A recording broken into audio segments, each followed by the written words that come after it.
On CNN Friday, former Defense Department special counsel and New York University law professor Ryan Goodman explained some of the incriminating new evidence revealed against former President Donald Trump and his role in the plot to overturn the 2020 presidential election, and zoomed in on a call he placed to Republican National Committee Chair Ronna McDaniel.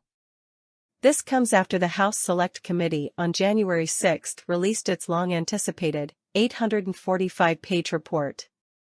You see this new evidence, and in this you really do see new evidence of criminal liability here for Trump and his chief of staff, at the very least, Mark Meadows, said anchor Kate Baldwin.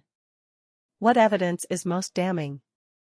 I think the most damning comes under the heading of the scheme to set up these false slate of electors, individuals from the GOP who would have been the electors if Trump had won those states, to certify that he had in fact won states that Biden had clearly won, said Goodman. That seems to just be a federal crime that is a very, very active part of the current special counsel's investigation. New evidence, brand new that we have not seen before that directs it right at Trump and Mark Meadows.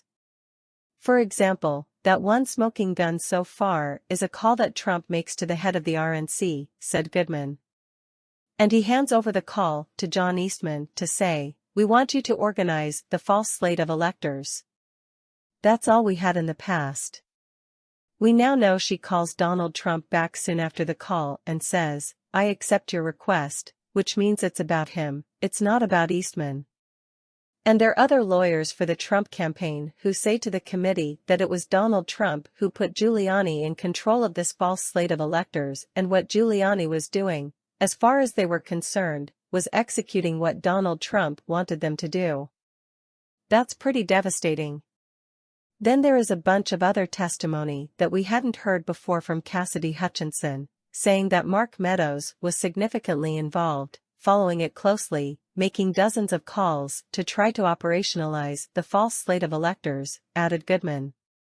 I think they're in some pretty deep trouble with both of those.